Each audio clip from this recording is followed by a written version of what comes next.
Hello, cyber warriors. So, this technical talk series, we are going to have a discussion with Mr. Alex Sharpe, and Alex Sharpe has like 39 years of experience in cybersecurity, where he started his journey at 1986 as a cybersecurity professional, program manager at a national security agency. And later on, he worked with the multiple designations with the practice leaders, director, vice president at the global operations, and mentor and the board of advisor, and then the adjunct professor. And currently, he's a board member, practitioner, consultant, and a speaker, and also an author. And welcome, Mr. Alex. And we would like to invite you for this the podcast on cyber voyage, Alex.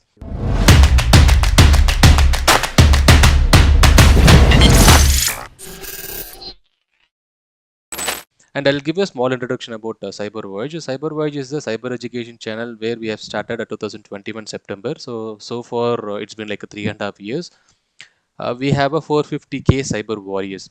So our aim and our motive is to bring more cyber education in India across in all the countries, and to bring layman point of view, because cyber education is the stuff. Because after 2015 cyber education and cyber security is getting boomed, and we would like to get into this field more cyber warriors, and that's what the podcast is comes in. So thanks, Mr. Alex. So thanks for your time for coming this podcast. And first question, and the entire 45 minutes podcast, the question which I'm asking from my end, it is not the questions from my end, it is from our end. So we always say from our cyber warriors end, because in our channel we put a videos, and they'll be asking a question stating like it's starting from cyber education career, cyber starting cyber policies, cyber regulations.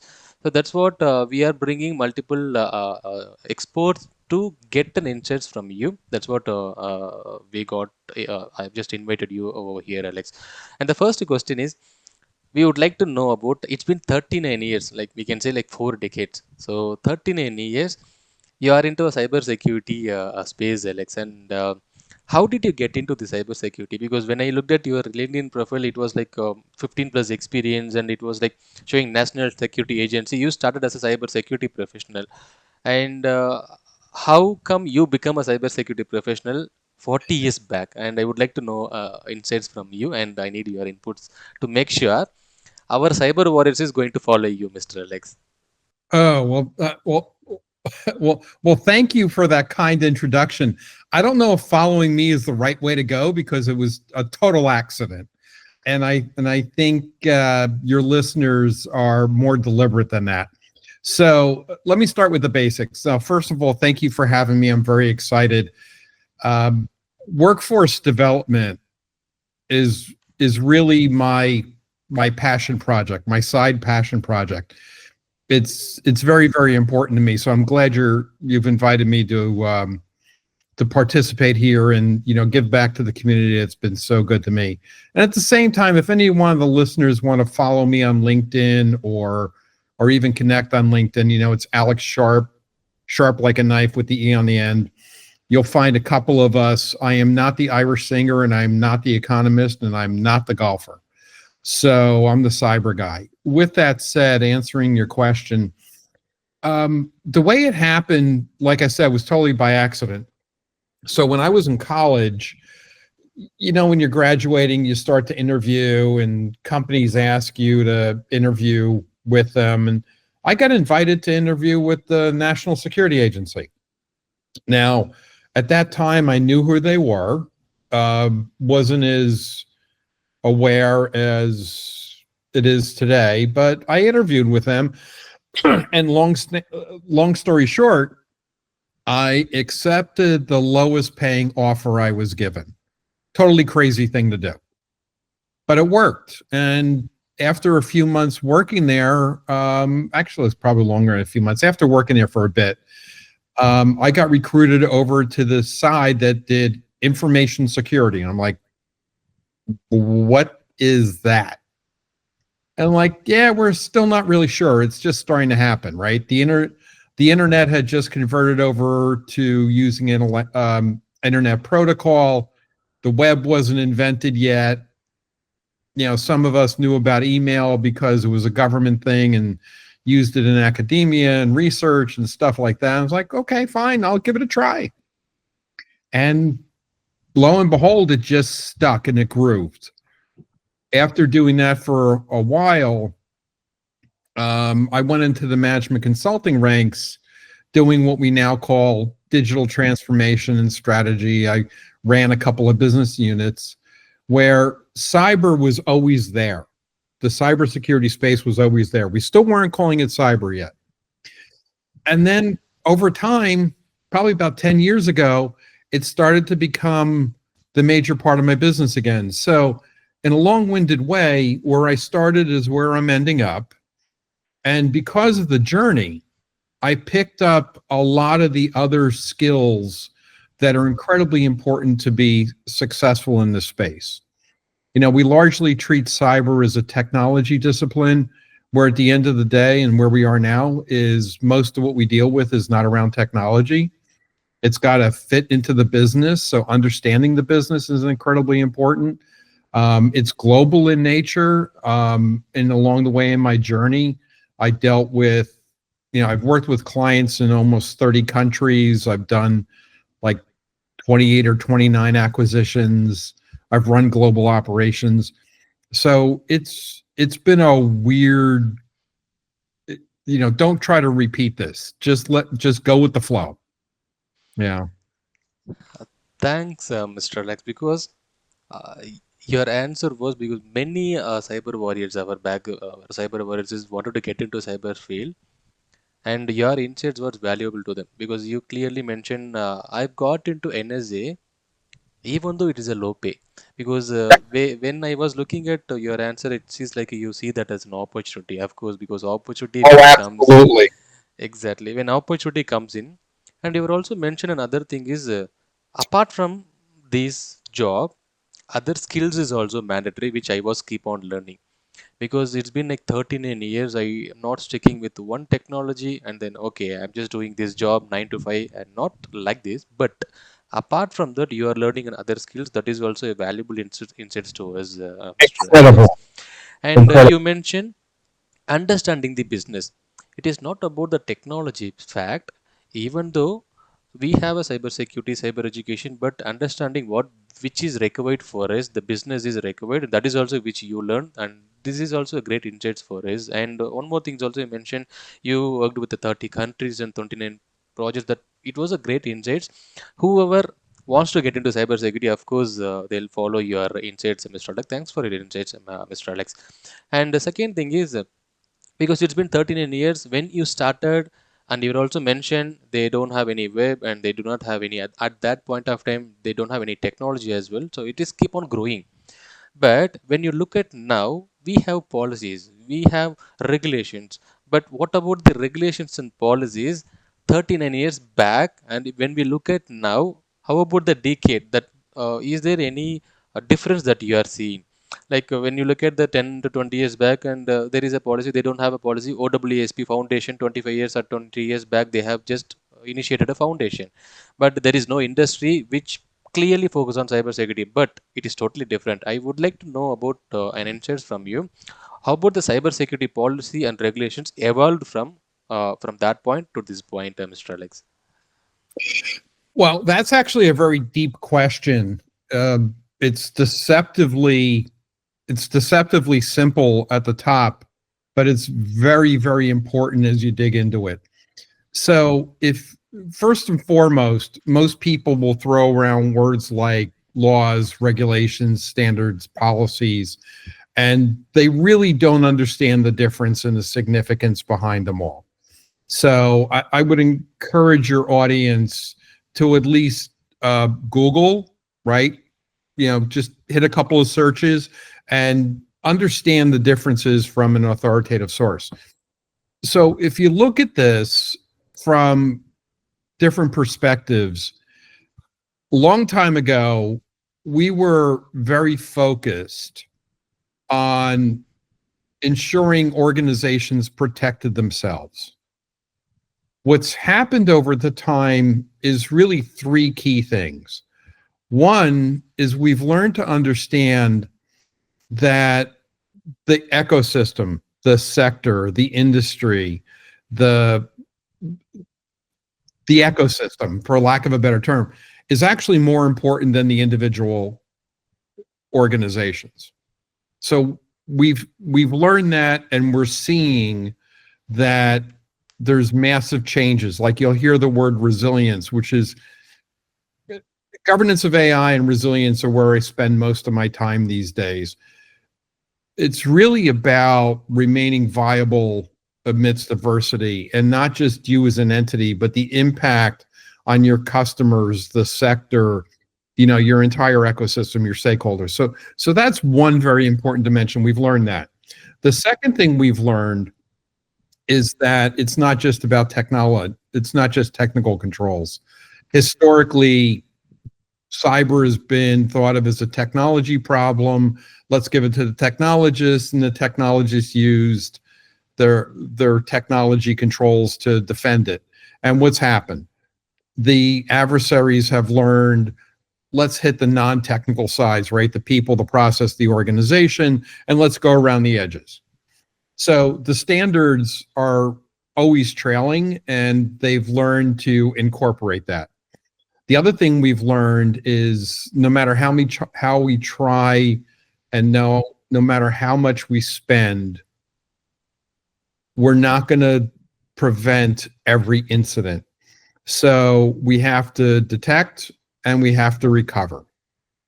Now, if you look at the numbers and you look at it from a very practical standpoint, when it comes to detection, we stink. And that's a technical term. Organizations actually only detect about 1/3 of known incidents. So there's a bunch we don't detect. 40% we find out about because an external party tells us, like a business partner, part of the ecosystem, law enforcement, customers. And then the remaining piece is the ransomware actors usually will call us up and say, we did something to you. If you want your data back or you want your systems unlocked, send money, right? So in terms of detection, we stink. But we have made massive progress, massive. And you can put that in bold letters, underline it, in the past few years about incident response. And then the last piece is that no matter how hard we've pushed and tried and to create incentives, it's not just about the carrots. It's not just about the rewards. We know there'll be a certain percentage of organizations that do the right thing because it's in their best interest. They do the right thing because it makes sense to them.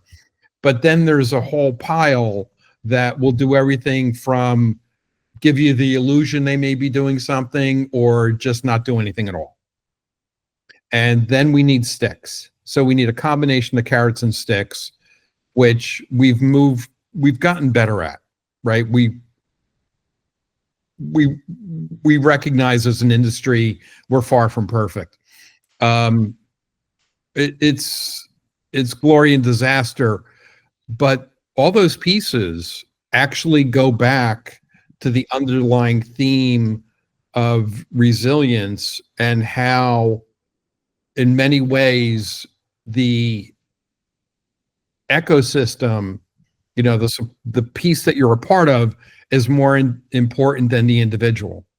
One last thing, and we'll go on to the next topic. What most people don't realize is the motivation behind regulations and standards and all this is so that you as an organization can develop a level of comfort by knowing the other folks you're dealing with. They can tell you things, we conform with ISO 27001 or NIST 800-171R3, or we have a SOC 2 Type 2 report, right? All these things are really designed to help you manage your risk, right? So we have the piece worried about the ecosystem, which is more important than the individual pieces. And then it really helps you with third-party risk management, which is just the cyber form, or we'll call it the digital form of counterparty risk, which is a long-standing concept going back hundreds of years. Thanks, Mr. Alex, because out of these insights, we picked a point. One thing is a perspective. You clearly mentioned about the perspective, how we are going to take it forward. And second thing is the ecosystem that you mentioned about the ecosystem, about the Mhm. technology process, whatever it is. But what about the ecosystem and why the regulations comes in? And third thing is technology control. Of course, we do have a technology control, but apart from that, like PPT, people, process, and technology, and Yep. of course that is also we need to take care of, and that is also it has been evolved. And a few things also you mentioned, detect and recover.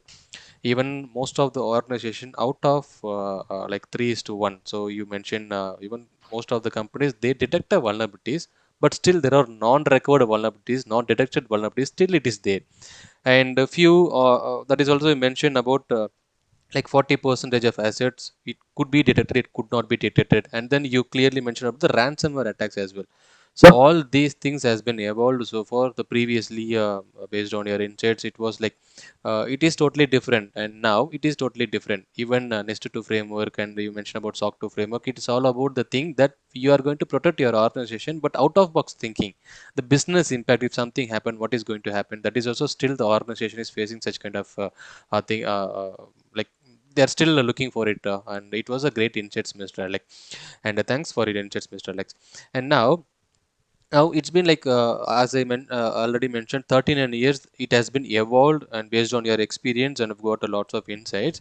But now the policy, each and every year, let's say, or else every year, like 10 years once or 15 years once, the policy maker, because if you might have faced a situation, I am working in a you are working in an organization as a CISO, and you worked policy 10 years back, but what about the policy maker now? Is there any kind of regulations? Because 10 to 20 years back there is no uh, kind of policies, like let's say multi-factor authentication, we don't have any policy for MFA, because MFA has been recently they launched, and encryption policies, or bring your own device policies, or else any kind of policies for a cyber security. What about the policy makers balance to make sure previous how the policy was made, and now the how the policy is going to happen, and how the technological innovation, let's say 10 years back there is the technological stack is getting boomed, but now each and every year new companies are getting boomed, and new softwares are coming, new products are coming, and new innovations are coming up. And how do you see about the policy making after all these technological innovation, Mr. Alex? Oh boy, how much time do you have? So the short answer is it's a pendulum, right? And we never get it perfect. The objective is to be not wrong. And that sounds funny, but when you think about it, the challenge is really the fundamental piece of governance, which is you want to create value at reasonable risk. Now, what does that mean? We've been struggling with that question for hundreds of years. You can pick any technological innovation, there's always unintended consequences. And we don't know how to handle those until we've been through a few, and then we're looking in the rearview mirror. The problem, so the rearview mirror is the clearest. We know what's going on, we know what's happened, but you can't drive the car that way. You can't innovate. And this is a fundamental difference between the way we see the European Union handle standards and regulations, legislation, and the like, and the way we see it in the US. So that pendulum we were talking about, the EU tends to be more stringent. The US tends to be more lax, right? And you can argue both sides, but it's a pendulum, and we never get it perfect, but the idea is to be not wrong, and then we update and we try to fix it over time. In my experience, the way this works the best is you need a couple of pieces. First, you need joint cooperation between the public and private sectors. That has to be a partnership. We've seen this work incredibly well in some very important situations in the cyber community. Most people don't even know that public-private partnerships formed in the 80s between the federal government and the private sector actually led to all the security protocols that we use today, before the web and the internet took off, right? They were very forward looking. They've done it really well. SAML, the same way, was actually by the US government looking forward and bringing in private industry. So we know those public private partnerships are incredibly important. We also know that when product vendors come to the table with requirements, and they are required to, if they want to push for something, it has to be more than one wanting it, and they actually have to build a demonstration product, to show that this thing can actually be built, goes a long way. So that's something the IETF, the Internet Engineering Task Force, did rather well, which is why the internet is actually run off the IETF standards, not the ISO standards, because the IETF standards actually had to been approved. So it's a little known fact. The other piece is that the regulatory body needs to not be draconian. And they need to understand that in some places where you can and it makes sense, you mandate, you get very prescriptive. MFA is a perfect example. All right. And MFA, the concept of MFA goes back 40, 50 years, believe it or not, but it only became important a few years ago in a big way, right? So with MFA, what works, what doesn't work, perfect. Other things like awareness and training, less prescriptive. You can talk about what needs to be accomplished, and you can talk about accountability and responsibility and metrics, but some things are softer where you can't prescribe, right? So that's very, very important. And those are really the main things, but it's, you have to continuously revisit this stuff as things evolve. Let me give you two basic examples. What we now call ransomware was first proposed, I think it was in the 1970s, but nobody paid much attention to it. Why? Simple. Because to execute a ransomware attack, you would have to get somebody to fill up a duffel bag full of cash, fly it somewhere, and drop it on a hacker, the malicious actor, which means they're going to get caught, right? They're going to get caught. So ransomware was like, yeah, okay, fine, that's okay, nice. 2016 comes along, Bitcoin's in use in a big way.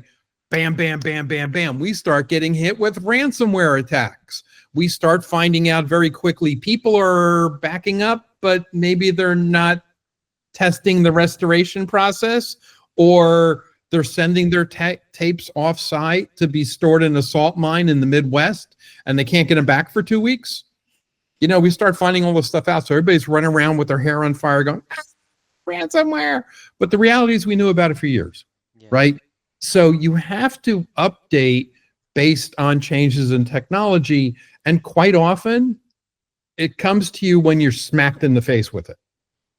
So I think those are the key pieces, with the number one piece being it's got to be a cooperation between public and private partnerships. It's the only thing I've ever seen work.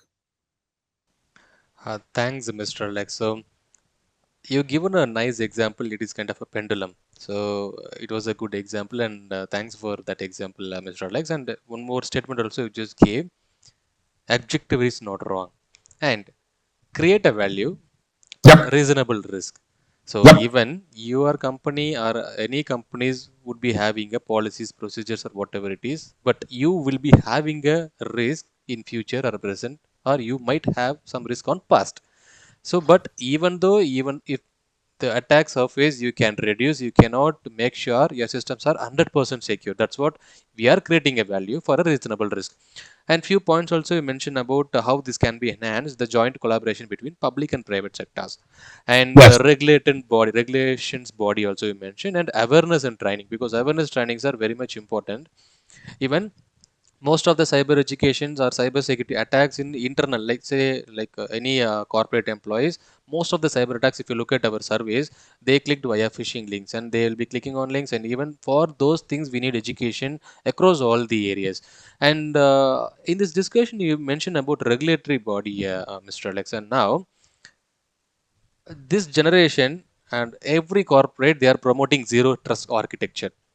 And when zero trust architecture is promoting, what about the government policies, whether government and regulations are whether they are supporting its practical implementation across various countries? Let's say when we are going to implement a zero trust architecture, my state that doesn't allow me to, let's say I'm just giving an example, your state may have a rules and regulations, we will not allow you.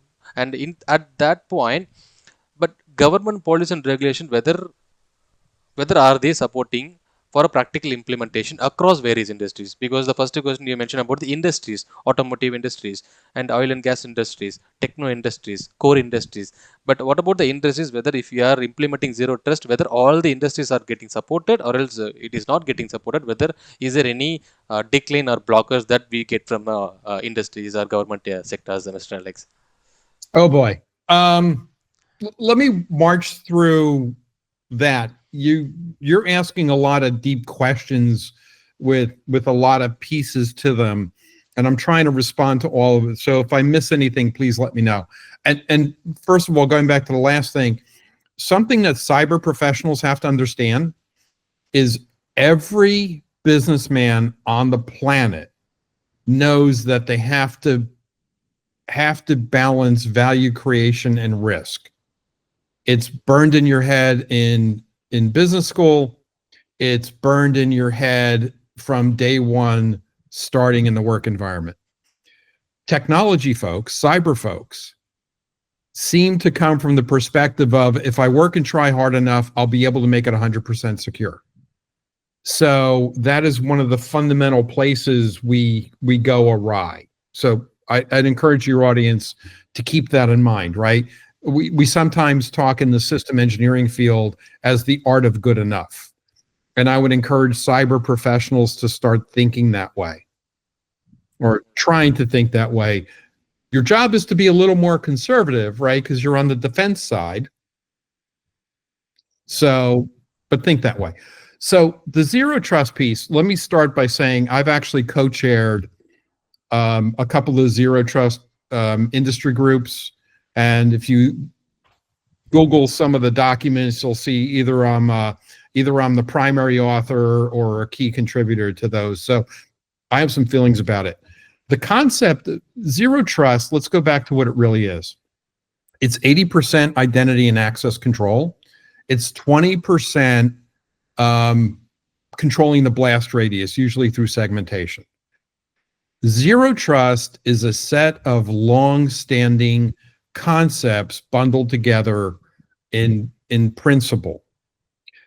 I first learned about these right out of college in the 80s. There's documents out there dating back to the early 90s that talk about zero trust. So anybody who's telling you it's new, it's not. It's gotten some resurgence for a couple of simple reasons. First of all, the adoption of the cloud, really changed the way we work and live. It changed the fundamentals of our security architecture, which, by the way, the first folks to talk about the cloud as we know it today and rejiggering the security architectures was a forum called the Jericho Forum that was formed in the late 90s, early 2000s, and they called it the Jericho Forum. I love this, because the walls came tumbling down. If you look at our traditional security architectures, they depended on us being able to collect all our assets in one place and put a security perimeter around them. With the cloud, there's more assets and applications sitting outside of our four walls than sitting inside. And that's where zero trust comes back to. Trust, can you trust? Are you looking for enough assurances that the people who are claiming identity are who they say they are, which is why we have MFA. Also, do these folks really have a need to know to get what we want? So zero trust is really collect 80% identity and access control. Role-based access control, concept of least privilege, segregation of duties, um, concept of least functionality. Those are the main ones. How do we inspect? How do we recover? And then the blast radius.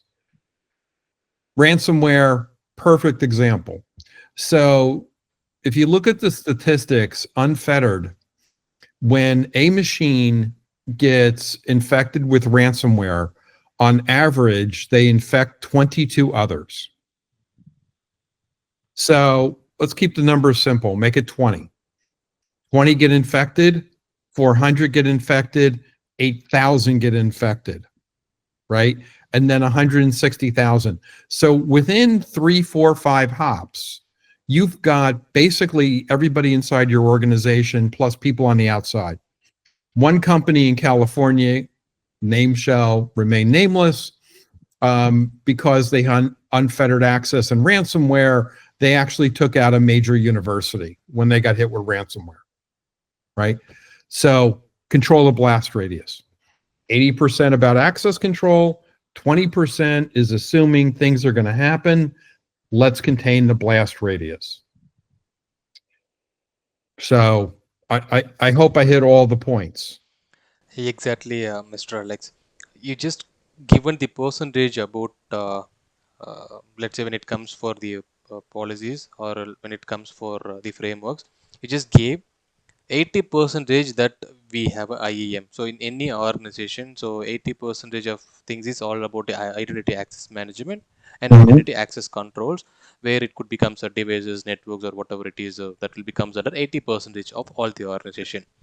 And the remaining 20% also you just mentioned about the segmentation and the concept of list also you mentioned, and I just gave the example for ransomware when Yep. the system has been attacked, and how many systems will be.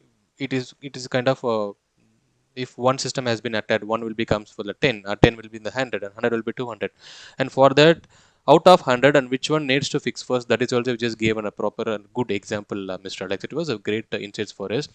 And now it's been like 30 minutes. You've given a lots of insights, Mr. Alex. And now the final question, but this question we would like to know, because you are the right person as well. So that's what we just choose these questions to you, Mr. Alex. And the thing is, now when we look at 10 to 15 years back, I've seen state-sponsored attacks, because there few other companies or countries, they are sponsoring attacks to, like, for an election. I've looked at few case studies for election. The state-sponsored attacks, they do one cyber attack for particular state alone.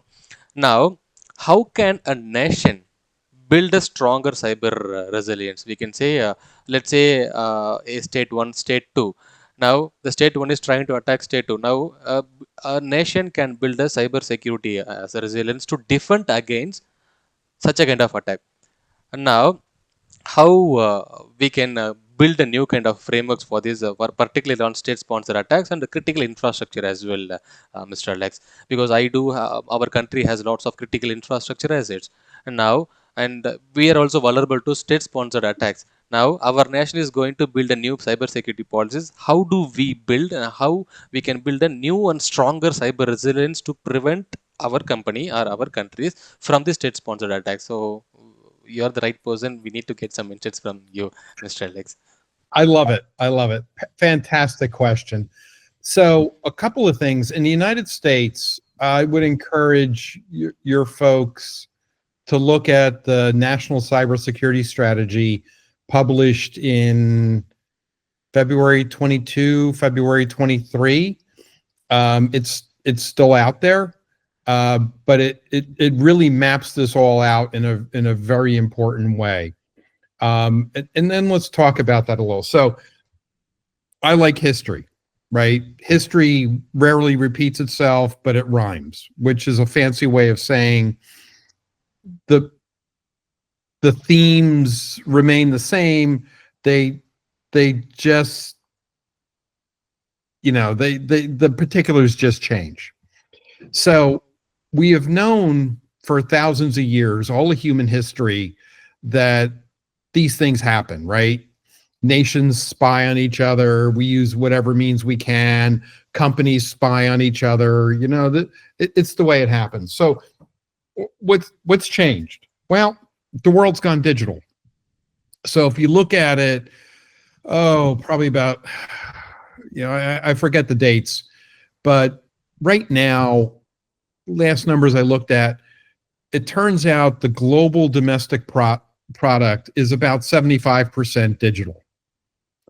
And the vast majority of the assets that drive corporate valuations and our personal incomes are intangible, which is a fancy way of saying software, data, intellectual property. Okay? Why do you rob banks? Because that's where the money is. So the moment an organization, a country, a person goes digital, they step onto the cyber battlefield. If you think about it in sports, when I say football, I'm thinking American football, you're thinking soccer, you play cricket, there's baseball, but every game has offense and defense. The digital world is no different, right? So you have to balance your value creation and your risk mitigation, your defense side. Cyber is defense. Since we're dealing with nation states and it's become so vast, no company, no organization can go it alone. Again, we're talking about sectors working together, which is actually pretty impressive because organizations that compete will cooperate to protect the sector, right? They'll share all sorts of information to protect the sector when they violently compete against each other. It's an amazing thing. And then government's important. Why is government important? Well, think about a company sitting in India, single company, and they get, say, Russia or China comes in and steals their intellectual property. What's this company going to do? All right, my people aren't going to buy anything from you anymore. Okay, who cares? Right? We got your intellectual property. We'll lose thousands of sales every day, maybe a couple $1,000,000, but I got $1 billion of your intellectual property. I don't care. It's cost of doing business. Okay. We're going to write you nasty letters. Who cares? But let's say countries get together, or bands of countries, NATO, Five Eyes, different alliances get together and say, you know what? We're going to use a combination of economics like tariffs, embargoes, and the like. We're going to use diplomatic means. We're going to use our own cyber capabilities, right? Because let's not forget, it's not just the bad guys that have offensive cyber, it's all of us.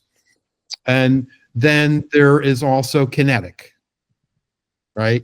The interesting exploits around kinetic, my favorite example is Israel. Some years ago, I don't remember the exact date, but one of the Arab countries in middle of a conflict with Israel used a cyber attack against a water facility in Israel, and the Israelis fought back with missiles.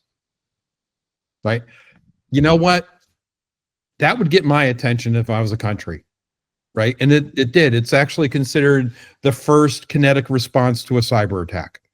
So how do we work together? Well, how do we do this? First of all, companies got to do the right things. We have to work with our peers, even if they're competitors in the ecosystem. And then lastly, we need these public-private partnerships again to really to really bring the full weight against these nation states, because only nation states can thwart other nation states, right? Otherwise, you're kind of bringing a knife to a gunfight. Yeah.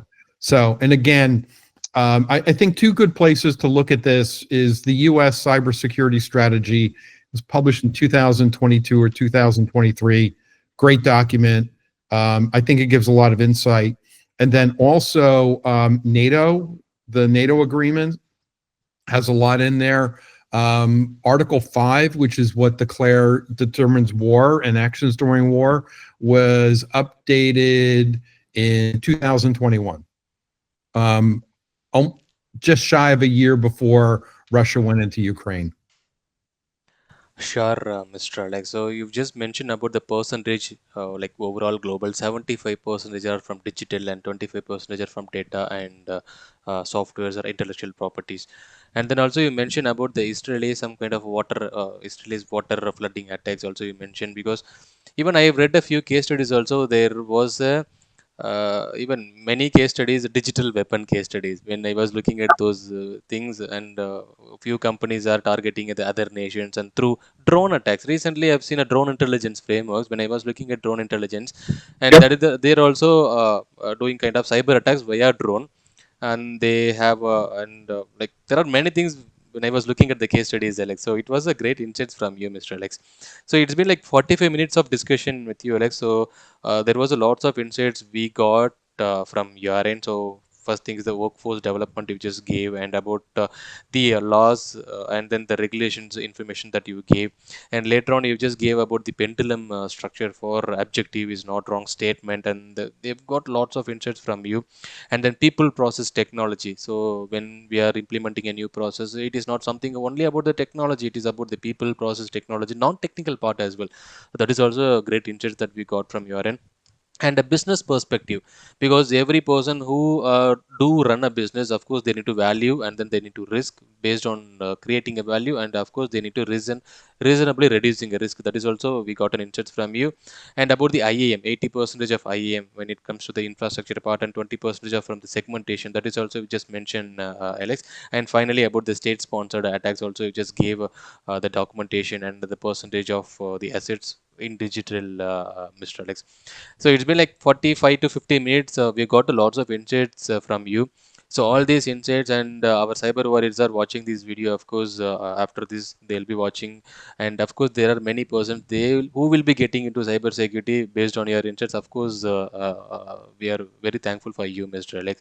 And there are other questions also they will be asking, because initially you told about your career path, how you transitioned into a cyber security, how you got into a cyber security as well.